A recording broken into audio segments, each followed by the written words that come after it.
Good morning from Miami. We've been here for a few hours. It's about 7, but there are so many cruise ships in port already. But I believe some of the first people from our cruise are going to get off the ship soon. We're packed and ready to go. We have a brunch reservation at 8 at the Wake, so we're going to go there. Final meal.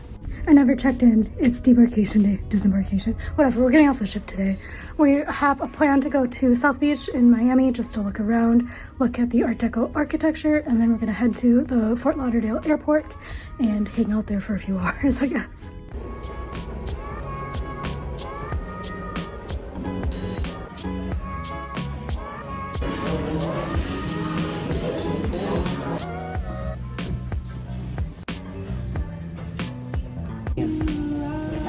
Got my black pepper. We didn't offer that before. And my Americano.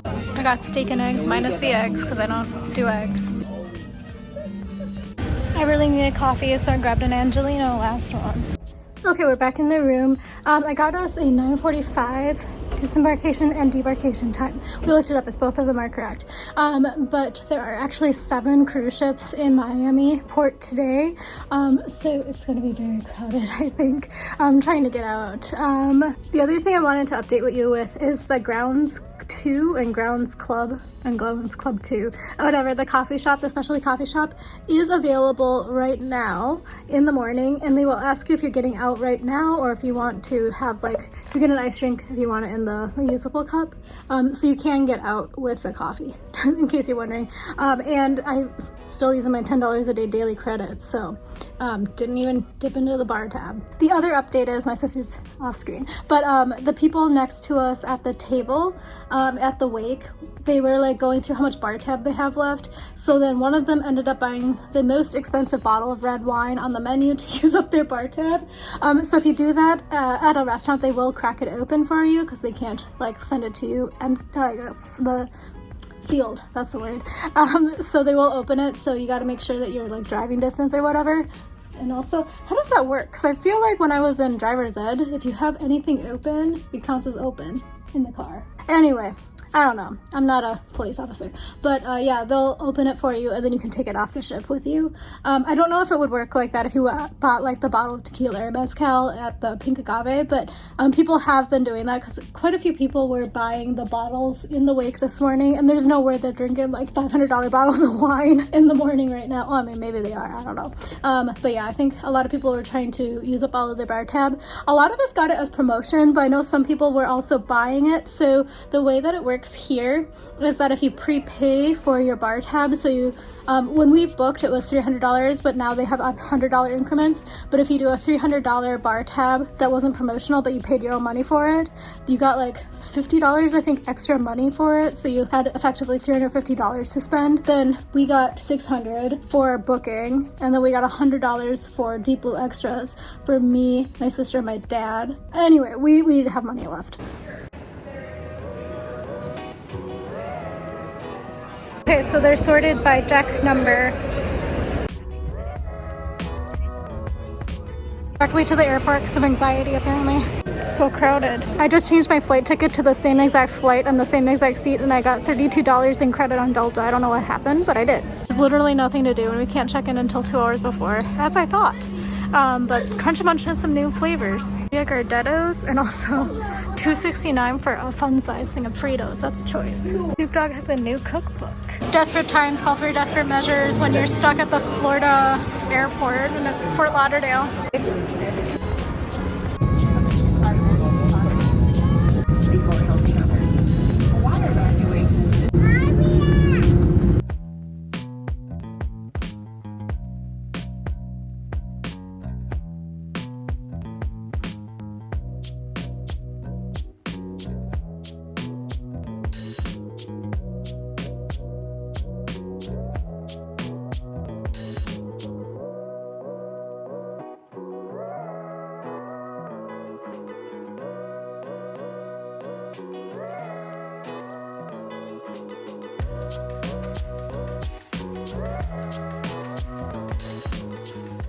Airport 40, flight deck, welcome to New York. Just a couple minutes early here to the gate. Oh my god, the flight was such a freaking... what a disaster. I'll tell you later. I can't can't get a break. Okay, with that, it is 9:30 p.m. and I'm home.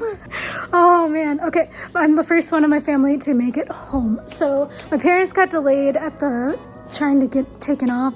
My sister just has a connection. So anyway, what a long time to spend in the Fort Lauderdale airport with zero amenities.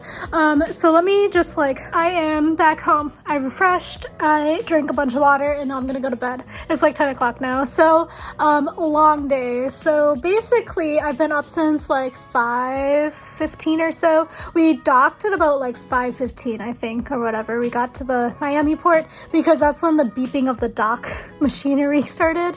Basically the heavy machinery that goes back and forth. I don't know what it's called, forklifts. That's it. It's been a long day, can you tell? That's when it woke me up, and then I was like, oh, it can't be. But we were realistically 50 miles from Bimini. Because I don't know if I told you this, but I researched it.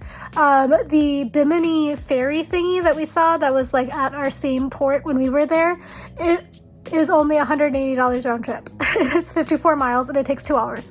So we must have just been crawling around basically back to the Miami. The best thing that I did was book the wake for our disembarkation brunch / breakfast day, because that steak was the only thing that got me going today, to be completely honest with you. It was also really chill, and they did have some walk-ins available, but having it already pre-booked was great. So you could start walking off the ship, I think around 7:30 or so. We started seeing people walking off. Most people did opt to carry their own suitcases off, but my family, we did not. Basically, it was a really smooth process. Just picked up our stuff. They did tell us there's no line right now, so we got online, and sorry, I have this thing where suddenly I'm starting to say weird New Yorkisms, and I don't even hang out with people from New York, but now I'm saying online. It's very strange. But anyway, so we were getting queued up, I'll use that. So basically we're just queuing, I'll use queuing. And it was pretty fast. We thought we were gonna be on the line a long time, but yeah, got through really quickly. They scanned us one last time, and then we went through the port process. So we had our passports out, but we did not need to show our passports. I don't know what had happened if we were not US citizens though. But basically they just scanned us through, had our photos taken, and then they just told us to go. So they do ask you if you have anything to declare, and I did not have any plants or anything, which is what they were asking about. And then my mom was like, did you hear them make the snide comment about how they lie? And it was just me walking through being no, I don't have anything. Anyway, so yeah. So anyway, let me go back into the ship. So there are a few places open. You can still use your bar tab. So a lot of people were actually using their bar tab to pay for really, really, really expensive bottles of wine at the wake. You just have to make sure that you're driving or something, because they do have to open the bottles. I think I told you this, because I was I don't know how they do it for if you bought a bottle of tequila or mezcal or something. But for the people who bought the wine at the wake this morning, they had to uncork it basically.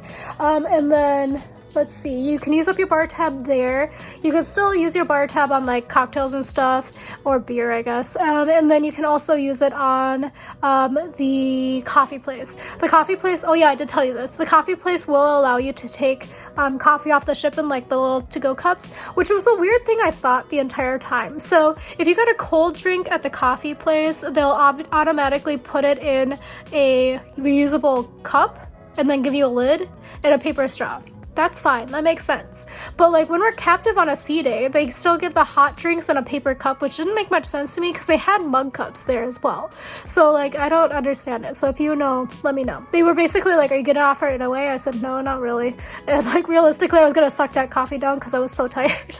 So I did, and that kept me going as well. We were going to go to South Beach, but then we canceled it because I apparently misread everybody being tired and grumpy for being anxious. They were anxious, but anyway. That's water under the bridge now. So we ended up spending a long time at the airport. Outside of security, there's only one newsstand in Terminal 2, which is where Delta is, and Air Canada, I think. And the newsstand is very expensive, and it didn't have food. It didn't have grab-and-go sandwiches when we were there. It had really expensive Fritos for $4 or something. I took a video of it, I think, because I was incredulous. So this was the little tiny snack sizes. My mom was yeah, I was gonna buy it, but then I realized I would eat Fritos too fast. I was like, yeah, because it's this mini snack size. So I would say if you're gonna be spending time there, pack your own food or something like that, or check your bag into the baggage storage place. Then they let us in. The way that they do it actually means that the security line is also very metered in terms of how many people. Like, I didn't have to stop for anyone. I just had to walk a long ways. And then they had the quick, easy, like, digital scan. My sister was saying that they had digital ID. It wasn't it was digital ID, but it wasn't like the Delta digital ID. So basically, you don't have to show them your card or anything. You just take your photo. We got through there really quickly. And then on the other side of security, I had texted my sister when I was in the line for checking my bag, because there were so many kids. I forgot kids existed. And then I was there, and then there were parents yelling. Like, there was this mom that was like yelling. Her communication style was just really raised voices, but it wasn't like angry. It was just, she's a very loud person. The guys behind me, it was like two parents of their like probably like 22-year-old and 24-year-old sons were like, damn, that lady has like a huge backpack. And they're like, how does she like carry it? She's such a little lady. But she had like the huge car seat backpack on. I don't know how she managed it either. It was huge. I asked my sister to find us a table at Shake Shack because I had been jonesing for a Shake Shack.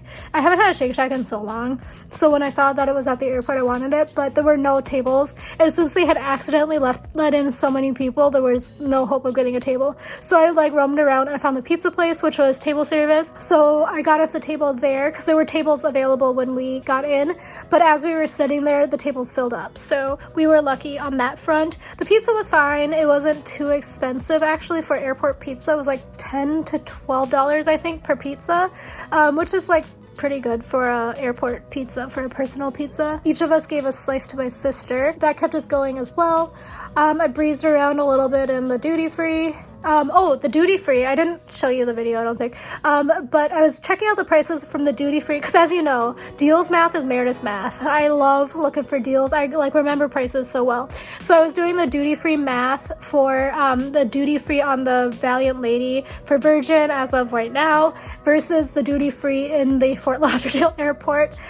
So I had like my perfumes that I knew in my head because I had bought them, and then I also knew some of the alcohol ones because I was like, dang, that's a good price. Had I had a bigger suitcase and knew somebody who wanted that much alcohol, I probably would have used some of my sailor loot on that, because the Bacardi on the ship was 2 for $30 for like the big bottles, whereas in the shop at the airport it was like $22 for the big bottle, and I was like, that's crazy. The other thing is my perfumes were slightly cheaper in the duty free in the airport, but actually I don't know if I could buy duty free in the airport as a citizen. I don't think I can buy it in a domestic flight, but I don't know about that. I don't typically buy duty free, but the Marc Jacobs perfume that I ended up buying was $129 on the ship, but it was $122 in the duty free shop. And then the L'Imperatrice Dolce & Gabbana that I usually buy was $49 on the ship, and it was $42 in the duty free. We got in line really quickly, got through everything, boarded, and there was this like, I'll tell you the story. I'll try to keep it brief because this is an outro for like a pretty boring day realistically. But basically there was this guy who was like trying to push his way through the line. You know how like they do it by like sections, I guess. So I'm in big cabin 1, so I'm online, and then like there's like people in front of me and like there's people behind me, and this guy like pushes his way through, and then the gate agent was like, sir, like don't push through, like you gotta stand like everybody else. He's like, the gate agent was like, you got your wife back there, she's standing in the line, like you could just be patient with her. And then he was like, oh yeah, I'll go back, I guess, like I'm in a hurry. And we're like, where are you gonna go? Anyway, that was my internal thoughts. But then the wife like made some comment about like, oh well, I'll just stay here then, I don't need to be with him. And then I thought it was just like a snide joke, you know, like married people make those jokes sometimes, but apparently it was not, because not only was that guy pushing his way trying to get in front of me to get on the flight, he was also sitting next to me. So his wife and he were in my row, and I was stuck in the window, and I usually love the window, but like sometimes you get trapped.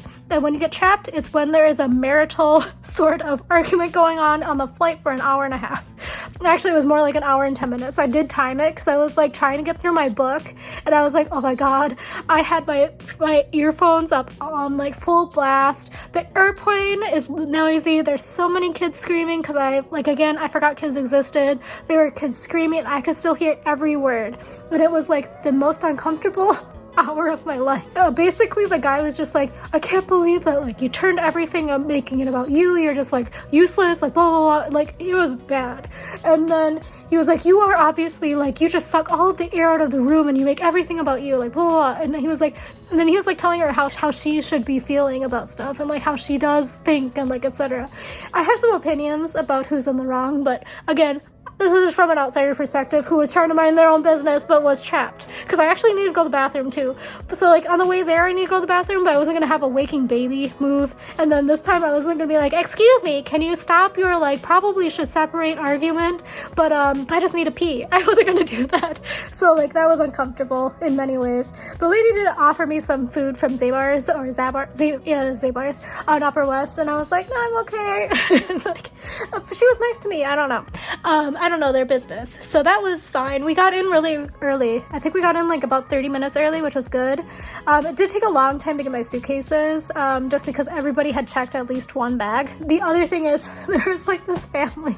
I was just like, so many things that you don't really experience, because usually I'm on flights with all the business travelers and they don't talk to anyone. But there was like this family with like a mom, a dad, and two teenage sons. And basically one of the teenage sons was apparently having some sort of like body image issue, because the dad was basically like, yeah, when blah blah, I know who the name was and who the relationship was like, yeah, when blah blah blah said like, you look exactly like me, don't worry about it, because like I was a fat kid. And then the kid was like, oh my god, am I fat? And then the older brother was like, oh, you're not fat. And he was just like testing with his phone or whatever. The dad kept on feeding into it. I was like, this poor kid's gonna have a complex, because the dad was like talking about stuff, and then the younger kid was like, so are you saying that like people who are the same height don't weigh the same, and like some of them can be overweight and obese? And then mom was like, yeah, you probably should consider like doing some weight training and strength training. The kid was not even close to being like of the BMI of even being within the category of being maybe you should worry about it, especially for his age. Like realistically, that's just crazy. And also like I don't think the kid could even do weight training because he was so young. I think he was like 14, and I think you have to be like 16 to sign up for a gym. I don't know. And then baggage claim was a disaster because parents don't have control over their kids. So it was a bunch of like 4-year-olds running around pointing at every black suitcase being like, that's ours, and then jumping on the baggage carousel. And then when it came time for like actual adults to try to pull their stuff off, the parents didn't have control over their kids. So then every kid almost got slammed in the face with a heavy suitcase because it was full up. Like the baggage carousel was full. The other weird thing was it was like only 8:30-ish on a Saturday and going into a pretty busy holiday weekend for New York. And we were the only flight, and there weren't any flights out. I don't know what was going on, but it was like a ghost town. And I kind of felt like I was there at like, you know, like sometimes when your flight gets delayed and it's like 1 a.m. and like they had to keep like 2 guys in the airport open for you. Yeah, I don't know what's going on. There were even people like cleaning in between the little slats of the escalator. That's how empty it was. So got home. It did take a long time for the Lyft to get me. It said that the Lyft driver was 3 minutes away for so long, and then suddenly was like, he's here, he's gonna leave. And I was like, oh my god. So I got out there, the guy was like, oh yeah, I don't know what happened. Because I was like, apologized. I was like, sorry, I thought you were 3 minutes away. I did think it was weird, because I was like, I didn't see that much traffic. He's like, yeah, my phone shut off, and then it started again. Anyway, that was weird. And then some other guy like knocked on his window and asked for the phone, and I was like, oh my god, am I getting carjacked? I also am like a little bit paranoid about like them like tracking where I live and stuff, so I did screenshot everything just in case. I have to take this off. I don't want to have this on, but I kind of forgot it was on. I also have a crazy tan line from the wristband, like the red one. It has like strings on my arm and little knots as well. There's little like circles. Anyway, I'm a little bit paranoid about that, but I did get home in a very reasonable fashion, and now I'm going to bed. And I think that's everything I wanted to tell you for right now. I'll do like a recap tomorrow, maybe. I have no plans, literally no plans for New Year's Eve, which is the way I like it. I just want to recover and just sleep, because I have not been sleeping well this vacation. I don't know why. Like, the bed doesn't have any divots in it like the one on Norwegian did, but it was just like not super comfortable. I mean, it's always nice to sleep in your own bed. But yeah, anyway, talk to you tomorrow. It'll be Sunday, so I'll probably combine Sunday and Monday together because it's like a holiday weekend. So thanks for watching. Talk to you tomorrow. Follow me over on Instagram at Eat Stretch Explore. Hopefully by the time you see this, I'm on like a different vacation. We'll see. Thank you for watching. Bye.